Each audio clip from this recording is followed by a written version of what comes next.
Miami County, 911. Oh my God, somebody broke into my home.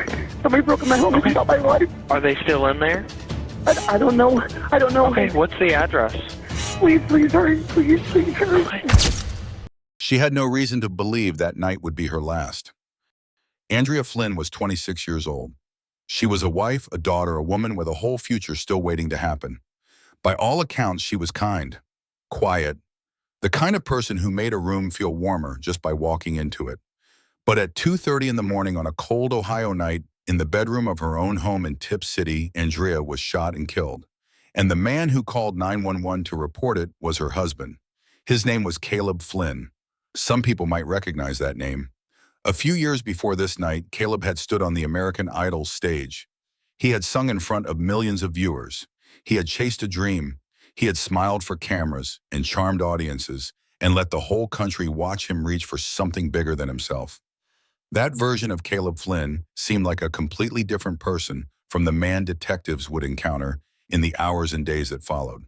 Because the story Caleb told about what happened to Andrea did not add up, not even a little. This is the story of a woman who deserved better. This is the story of a crime scene that had been carefully arranged. And this is the story of how investigators peeled back every layer of a carefully constructed lie until nothing was left but the truth. What really happened in that bedroom is something the evidence could not hide. Tipp City is a small town. It sits in Miami County in western Ohio, about an hour north of Cincinnati. Most people who live there will tell you it is the kind of place where neighbors know each other, where crime feels distant, where a 2:30 in the morning phone call to 911 is rare enough to startle a dispatcher out of routine. On the night in question, the town was quiet. The streets were dark and still. Autumn had settled in and the air had that particular chill that makes people want to stay inside, close their curtains, and sit by something warm. Inside, the Flynn home life had been unfolding in the ordinary way that lives do. Caleb and Andrea had been married for a few years. They shared a house, shared routines, shared the small negotiations that every marriage is built from. From the outside, there was nothing visibly wrong. There was nothing that neighbors could point to later and say that was the sign. But inside that house, something had been building. Investigators would later describe the relationship between Caleb and Andrea as troubled. There were tensions. There were disagreements that had grown heavier over time. The details of their private struggles would only become fully visible in hindsight, the way the cracks in a foundation are only noticed once the structure has already started to fall. That night, by most accounts, there was nothing unusual about how the evening began. Caleb was home. Andrea was home. Whatever was happening between them, it was contained within those walls, invisible to the outside world. The hours passed. The neighborhood went to sleep. The lights in the surrounding houses went dark one by one. Tipp City settled into the deep, undisturbed quiet of a small-town night. It would not stay quiet for long. At 2:27 in the morning, a phone rang in the Miami County 911 dispatch center. The 911 call lasted several minutes. Caleb Flynn was on the other end of the line. His voice carried a quality that dispatchers are trained to listen for carefully. There was distress, there was urgency, but dispatchers are also trained to notice what is absent, and something in the texture of that call would stay with the people who heard it. Caleb told the dispatcher that there had been a home invasion. He said that an intruder had broken into the house. He said that his wife had been shot. He said she was in the bedroom. He said he needed help right now. On the surface, every word was correct. Every element was present. Home invasion, intruder, victim, emergency. But emergency dispatchers are experienced. They have heard thousands of calls. They know what shock sounds like. They know what terror sounds like. They know the particular quality of a voice that belongs to someone who has just witnessed something unimaginable.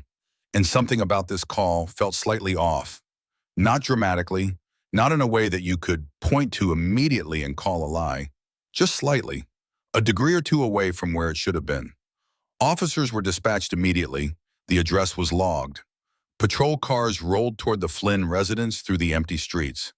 The dispatcher stayed on the line with Caleb, asking questions, maintaining contact, doing everything the protocol required. Caleb answered those questions, but the answers, like the call itself, had a quality to them that was hard to define in the moment and impossible to ignore in retrospect. When officers arrived at the home, they found Caleb outside. He was standing near the entrance. He was visibly upset. He directed them inside. He told them where to find Andrea. The officers went in. What they found in that bedroom would change the course of the entire investigation. Andrea Flynn was dead. There was no way to soften that sentence, and there was no reason to try. She was found in the bedroom, and as Caleb had said, she had been shot. The wound was fatal. She had no chance. The first officers on scene did what first officers always do. They secured the area. They checked for any immediate threats. They called for additional units and for the investigators who would need to take over. They made sure the house was clear, and then they began to look. What they saw in that bedroom was a crime scene. But it was also something else. It was a story. Crime scenes always tell a story. That is the fundamental principle of forensic investigation. Every object in a room is positioned by either chance or intent. Every mark on a surface, every displaced item, every open window and overturned piece of furniture is either the result of what happened or the result of someone wanting you to believe something happened. The bedroom of the Flynn home had details that read as consistent with a home invasion. Signs of disturbance, evidence of a struggle or what looked like a struggle, the kind of details that a person imagining a home invasion might think to include. But as trained eyes moved through the room, something became increasingly clear. The details did not feel right. The positioning of certain items, the pattern of disturbance, the way specific elements of the scene related to each other spatially. Crime scene investigators who have processed dozens and hundreds of real scenes develop an intuition that is hard to articulate but impossible to dismiss. This scene had the elements of a home invasion, but it did not have the feel of one. It felt arranged. It felt like someone had studied the idea of a home invasion and then tried to build one from the outside in without understanding that reality never looks exactly like imagination. Investigators said nothing yet. They documented, they photographed, they moved carefully through the space, preserving everything. But the conclusion was already beginning to form. The question was not whether the scene had been staged. The question was by whom and how investigators were going to prove it. In the immediate aftermath of a homicide, the clock moves differently for everyone involved. For investigators, it moves fast. Every hour that passes is an hour during which evidence can degrade, memories can shift, and whoever is responsible can take one more step away from the truth. The first 24 hours of a homicide investigation are the most critical. Everyone who has ever worked a murder case knows this. For Caleb Flynn, the clock seemed to move in a strange way. He had been separated from the scene. He was being handled by officers. He was in a state that on the surface looked like grief. He was saying the right things. He was doing the right things. He was performing, if that is the right word, exactly as a husband who had just lost his wife to a violent home invasion might be expected to perform. Investigators began canvassing the neighborhood. They knocked on doors. They asked neighbors whether they had seen or heard anything in the hours before the 911 call. They asked about unusual vehicles, unusual people, anything that might corroborate the story of an intruder entering the Flynn home. The answers were not what the theory required. No one had seen anything unusual, no unfamiliar cars, no strangers walking through the neighborhood, no sounds that might indicate a break-in or a confrontation. Tipp City was quiet that night, the kind of quiet that makes a stranger stand out. And no stranger had been standing out. Then came the security cameras. The area around the Flynn home was covered by a combination of residential security cameras and traffic monitoring systems. Investigators began pulling that footage. They looked for evidence of any vehicle or person approaching and leaving the house in the window that mattered. They looked for the intruder that Caleb had described. The footage told its own story. There was no intruder. There was no unfamiliar person approaching the house. There was no vehicle that could not be accounted for. The camera footage, combined with the neighbor interviews, was building a wall around the home invasion theory, a wall made of absence. The intruder that Caleb Flynn had described simply did not exist in the physical record of that night. With the external investigation pointing away from the home invasion narrative, investigators turned their attention to the man who had made the call. The interrogation room is a specific kind of space. It is designed to be plain. The plainness is intentional. There is nothing for the eyes to settle on, nothing that provides comfort or distraction. There is a table, there are chairs, there is a camera mounted in a corner positioned to capture everything. The room communicates one thing above all else: you are here and there is nowhere to go. Caleb Flynn sat in that room. The detectives who entered with him were experienced. They had been trained in interview techniques that go far beyond simple question and answer. They understood body language. They understood the architecture of a lie. They understood that most people, when they have done something they know is wrong, carry that knowledge in ways that are physical as much as they are verbal. The interview began in the way most interviews do. Caleb was given the chance to tell his story again. The same story he had told the 911 dispatcher. The same story he had told the first officers on scene. The home invasion story, the intruder story. Detectives listened without interruption. They noted everything, not just the words but the pauses between words. Not just what was said, but what was not said. Not just the facts offered, but the way those facts were packaged and delivered. A person telling the truth about a traumatic event typically tells it in a certain way. The chronology is not always clean. The emotional content surfaces in unexpected places. The details are vivid in some areas and absent in others in ways that reflect genuine memory rather than deliberate construction. Caleb's account had a different texture. It was too organized in some places. The sequence of events he described had a logic to it that felt more like a narrative someone had planned than a memory someone was accessing. The emotional beats came at moments that seemed to experienced investigators just slightly calculated. Detectives began to ask follow-up questions, specific questions, questions about timing, questions about exactly where Caleb was at each moment, questions about what he heard first, what he saw first, what his first physical movement was after he realized something was wrong. These questions are traps, but they are honest traps. They are traps that only spring on a person who is navigating a constructed story rather than excavating a real memory. A person who was genuinely there, who genuinely witnessed something, can answer these questions without effort because the answers are simply what happened. Caleb struggled, not dramatically. He did not break down or contradict himself in obvious ways. But there were moments of hesitation where there should have been none. There were small inconsistencies in the fine details that did not survive comparison with the physical evidence. There were gaps. Detectives noted all of it. They kept the pace of the interview measured and steady. They did not reveal how much they already knew. They let Caleb talk. Because the more Caleb talked, the more visible the architecture of his story became, and the more clearly investigators could see where the walls did not meet. Every interrogation has a turning point. It is rarely a single dramatic moment of confession, despite what crime dramas suggest. More often, it is a gradual process, a series of small surrenders, a story that begins to bend under the weight of what investigators already know until sections of it simply collapse. Over the course of the interrogation, Caleb Flynn's account shifted. Not catastrophically at first. The shifts were small, tiny adjustments to timing. A detail that had been stated one way early in the interview that was now being described slightly differently. The kind of adjustments that a person telling the truth almost never makes because the truth does not require adjustment. Investigators introduced pieces of what they knew. Not all of it. Strategic fragments deployed to create pressure at specific points in the narrative.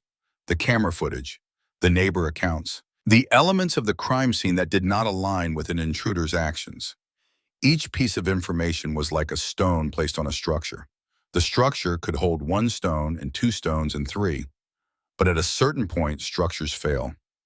What emerged from the interrogation was not a full confession. It was something more complicated.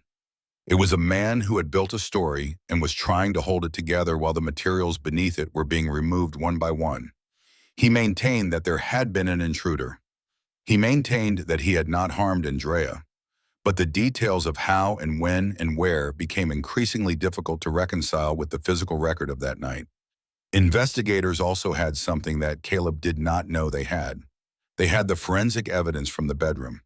And that evidence told a story that was fundamentally incompatible with the home invasion narrative. The angle of the wound, the position of Andrea in relation to the evidence of disturbance, the specific physical details that forensic science can reconstruct with a degree of precision that human memory cannot match and human invention cannot accurately anticipate. The forensic story said that Andrea was shot at close range. It said that the specific circumstances of how she was positioned at the time were not consistent with a random intruder moving through the home. They were consistent with someone she knew, someone she had no reason to fear in that moment. Caleb Flynn said enough during that interrogation to give investigators what they needed. Not a confession in words, but a confession in the mounting impossibility of the story he was telling. And then the detectives walked out and the arrest warrant was prepared. The formal investigation that followed was methodical and extensive. Law enforcement in Miami County worked with state investigators to build a case that could survive a courtroom. A case built on the staging narrative had to be airtight. Defense attorneys would challenge every element. Every photograph, every measurement, every forensic conclusion would need to stand up to cross-examination. The crime scene analysis was the foundation. Forensic investigators returned to the Flynn home multiple times. They documented the scene with a level of precision that goes beyond what most people imagine when they picture an investigation. Every inch of the bedroom was mapped. The physical evidence was collected, cataloged, and sent to the state crime lab. The wound analysis was particularly significant. Ballistic and forensic pathology evidence established the trajectory and proximity of the gunshot. The findings were specific. They spoke to the position of the weapon relative to Andrea's at the moment it was fired. That information, combined with the position of Andrea's body and the overall layout of the scene, produced a reconstruction that detectives and prosecutors believed clearly contradicted the intruder story. The weapon itself became a focal point of the investigation. The firearm that killed Andrea was accounted for. Its history and its presence in the home were examined in detail. Investigators looked at the question of who had access to it and when, and what the physical evidence said about how it was used. Then there was the question of the staging itself. Investigators worked to identify exactly which elements of the crime scene had been deliberately manipulated. This required not just looking at the scene as it existed, but understanding what it would have looked like if things had happened the way they naturally would have in a genuine home invasion. The comparison between a genuine scene and this one was a core element of the prosecution's eventual case. Digital evidence was also examined thoroughly. Phones, text messages, call records. The digital footprint that modern life leaves behind was reviewed in detail. What it revealed about the state of the Flynn's relationship in the period leading up to Andrea's death became part of the fuller picture that investigators were assembling. Witness interviews continued beyond the initial canvas. People who knew Caleb and Andrea were spoken to. The accounts they gave of the relationship, of things they had observed and conversations they had been part of, contributed to the investigative picture in ways that strengthened the overall case. By the time prosecutors reviewed the evidence package that investigators had assembled, the decision on charges was not a difficult one. Caleb Flynn was formally charged with murder, felonious assault, and tampering with evidence. The criminal justice system moves on its own timeline. The charges against Caleb Flynn were serious. Murder in Ohio carries a sentence of 15 years to life. Felonious assault is a second-degree felony with a sentence of 2 to 8 years. Tampering with evidence is a third-degree felony. Taken together, the charges against Caleb represented the possibility of decades behind bars. The case moved through the preliminary stages of the judicial process. Caleb entered a plea. Legal proceedings unfolded with the kind of deliberate pace that frustrates everyone who watches from the outside, but that the system requires in order to function with fairness. Caleb Flynn faced the full weight of what the state of Ohio had assembled against him. The evidence presented to the court encompassed the forensic reconstruction of the crime scene, the ballistic and pathology findings, the digital evidence, the absence of any supporting evidence for the home invasion, claimed the security camera footage, and the detailed analysis of the staging that investigators had documented. The jury heard the case in its fullness. They heard the evidence that the prosecution presented. They heard the arguments that the defense made. They did what juries are constituted to do. They weighed the evidence against the standard of proof that the law requires. The verdict came back guilty. Caleb Flynn was convicted of the charges against him. The woman who had stood next to him in the photographs on their wedding day, who had shared a home with him, who had trusted him with her proximity and her vulnerability, had been killed. And the man who killed her had then spent the hours after her death trying to make it look like someone else was responsible. At sentencing, the judge had the full record of the case before them. The nature of the crime, The deliberate attempt to construct a false narrative, the destruction and manipulation of evidence, the fact that Andrea had no chance, no warning, no moment in which she could protect herself. Caleb Flynn received a sentence of 15 years to life on the murder conviction, with additional time for the other charges. He will not be eligible for parole consideration until he has served a significant portion of that sentence. Even if parole is eventually granted, he will carry the legal record of what he did to Andrea Flynn for the rest of his life. But the mechanics of sentencing are only one dimension of what this case reveals. The other dimension is far more personal. The interrogation footage in this case is worth examining in depth, not as entertainment, not as something voyeuristic, but because it offers a rare and specific window into the psychology of a person who has done something catastrophic and is attempting in real time to manage the consequences by constructing and maintaining a false account. Most people are not practiced liars. This sounds obvious, but its implications are important. When a person tells a lie about something trivial, the cognitive load is manageable. The stakes are low. The consequences of being caught are limited. And if the lie fails, there is generally an easy path to retreat. But when a person is lying about something that carries the weight of a murder charge, the cognitive demands are enormous. Every question requires the simultaneous management of the false story and the avoidance of the true one. Every detail needs to be consistent with every other detail. And any piece of external evidence that contradicts the story must somehow be accounted for or dismissed. The stress of this process leaves marks. Researchers who study deception have identified a range of behavioral and verbal indicators that tend to accompany high-stakes lying. No single indicator is definitive, but patterns matter. Clusters of indicators observed across time and across different questions tell a story of their own. In the Flynn interrogation, observers noted several things. The first was the quality of emotional expression. Caleb displayed distress throughout the interview, but the distress had a quality that experienced investigators found notable. It appeared at times to be expressed on cue, arriving at moments where emotional expression was contextually appropriate rather than appearing to surge spontaneously from genuine internal experience. The second was the nature of his memory performance. When asked about straightforward factual details of his own movements and actions on the night in question, Caleb showed hesitation that was inconsistent with genuine recall. Memory for one's own physical actions on a specific, significant night is typically robust. You remember where you were standing. You remember what you were doing with your hands. You remember the first thing you heard and the first thing you saw. These are not the details that fade. The third was his response to the introduction of contradicting evidence.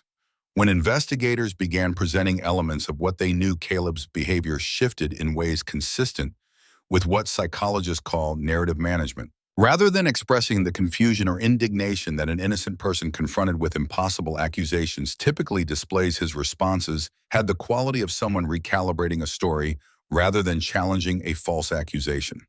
There is also the broader psychological question of why. This is the question that true crime audiences always arrive at because it is the question that human beings cannot help asking. What makes a person arrive at the decision to take the life of someone they promise to love and protect? What happens in the internal world of a person in the moments before that decision is carried out? Psychology does not offer simple answers. The circumstances of troubled relationships, of whatever combination of resentment, desperation, entitlement, and misperception lead to this kind of act, are always specific to the individuals involved. What we can say is that the violence did not begin with a gun. It began somewhere earlier in a process of dehumanization, of reducing another person's life to the status of a problem to be solved. The staging tells us something important about Caleb's psychology in the aftermath. The decision to arrange the scene, to call 911 with a constructed story, to sit in an interrogation room and maintain that story for as long as possible. All of this reflects a belief that intelligence and performance could substitute for truth. It reflects a certain kind of arrogance, the belief that the investigative process could be fooled if the story was good enough. It was not good enough. It never is. The scene had been arranged for an audience. It found one, but that audience was wearing badges and carrying evidence collection kits. It would be easy at this point in a story like this to let Andrea Flynn become a background figure. True crime as a genre has a documented tendency to do this. The perpetrator becomes the central character because the perpetrator's psychology and actions drive the narrative. The victim, the actual person who was lost, can end up occupying a role rather than a life. Andrea deserves more than a role. She was 26 years old. She had a family who loved her. She had friends who knew her voice and her laugh and the specific way she reacted when something surprised her. She had opinions about small things and feelings about big ones. She had a history that was entirely her own, built before she ever met Caleb Flynn, and a future that should have extended far beyond the night he took it from her. The people who knew Andrea have described her in the terms that the people closest to us always use: kind, genuine, someone who made the people around her feel seen. These descriptions carry no rhetorical weight. They are not arguments. They are simply the things people say when they are trying to communicate the particular quality of a person they loved. She trusted her home to be safe. She trusted the person in that home with her. That trust was not a weakness.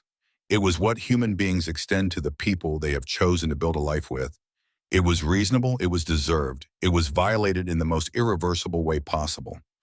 The grief that Andrea's family carried through this process, through the investigation and the trial and the sentencing, is not something that ends when the verdict is read. The legal resolution of a homicide provides something. It provides accountability. It provides a measure of justice. It provides the knowledge that the person responsible has been identified and will face consequences. But it does not give anyone their person back. Andrea's family had to sit in a courtroom and watch the detailed reconstruction of the night she was killed. They had to hear testimony about the forensic evidence. They had to be in the same room as the man who took her from them and who had then tried to make it look like a stranger had done it. They had to be present for all of it because being present was the only thing left they could do for her. That is what victims' families do. They show up. They refuse to let the person they lost be reduced to a case number. They keep the reality of who was actually lost visible in a process that could easily make that person invisible. Andrea Flynn was not invisible. She was a 26-year-old woman with a whole life ahead of her. And that is the most important thing in this entire story. The legal system handled what it could. But the weight of what was lost remains with the people who knew her. Cases like this one have a way of surfacing questions that extend beyond the individual circumstances. The first question is about staged crime scenes. The concept of a staged crime scene is not unique to this case. It appears with a frequency that might surprise people who think of it as rare. In cases of domestic homicide, specifically, staging occurs in a significant proportion of instances. The perpetrator, having committed an act they know is wrong, attempts to convert the scene from a crime committed by someone known to the victim into a crime committed by an unknown intruder. The logic behind staging is understandable in a terrible way. The home invasion narrative places suspicion as far from the person responsible as possible. It creates an alternative culprit, one who is by definition untraceable because that person does not exist.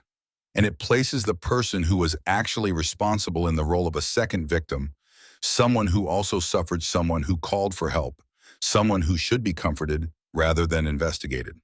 What perpetrators who stage crime scenes consistently underestimate is the sophistication of modern forensic investigation. Investigators who process genuine home invasion homicides and investigators who process staged scenes have a large body of comparative knowledge to draw from.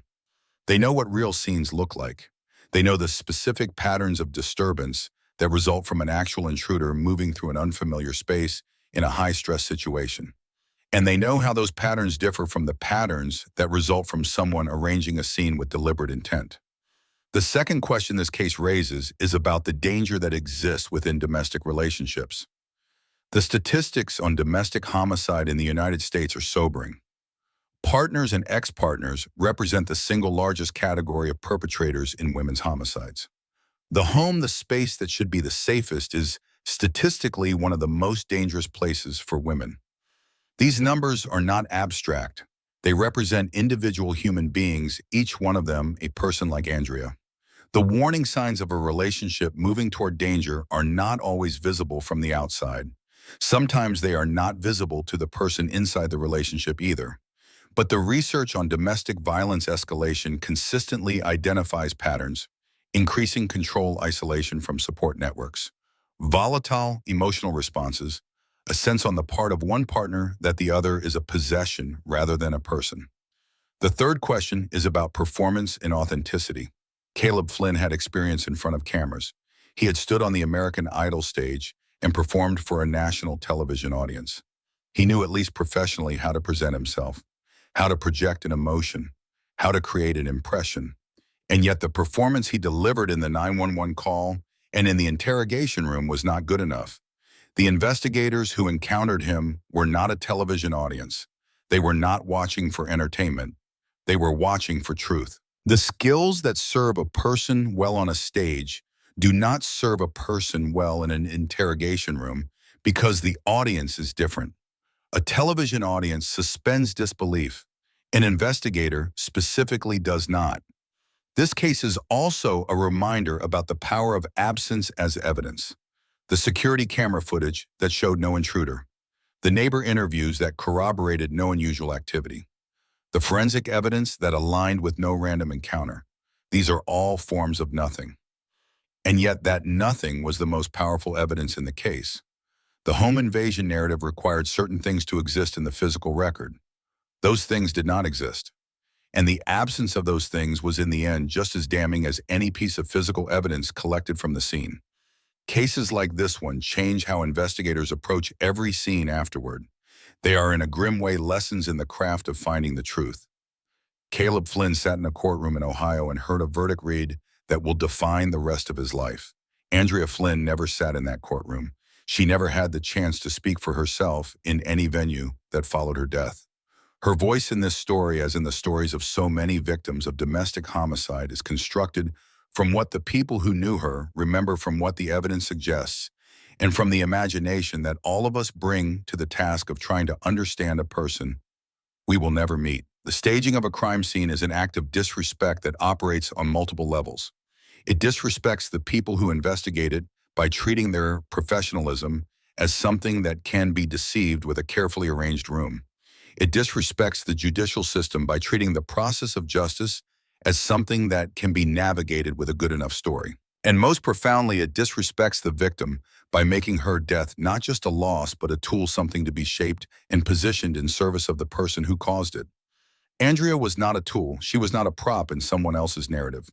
She was a 26-year-old woman who had the right to live out her life, to make her choices, to build whatever future she was capable of imagining for herself. The investigation in Tipp City, Ohio worked. The forensic science worked. The patience and professionalism of the investigators worked. And the truth, which had been buried under a stage scene and a practiced story, was eventually excavated and placed before a jury that understood what it was looking at. But here is the question this case leaves open. How many cases like this one are there in which the staging is good enough, or the investigation is under-resourced, or the forensic science is unavailable, or the jury cannot reach the standard of proof required? How many Andreas are there whose stories end with the home invasion narrative accepted with the staging, never detected with the truth never surfaced? We do not know the answer to that question, but we know that it is not zero. If you are in a relationship that has become a place of fear, the resources exist. The National Domestic Violence Hotline is available at 1-800-799-7233. You can also text the word START to 74741. These resources are confidential. They are staffed by people who understand that leaving is not always simple, that the danger in these situations is real, and that the help being offered is without judgment. Andrea Flynn was 26 years old. She is remembered by her family, by her friends, by everyone who knew her voice and her laugh, and the specific way she moved through the world that was uniquely hers. She is not a case number. She is not a stage scene. She is a person who was lost and who deserved far better than what she got. Remember her name.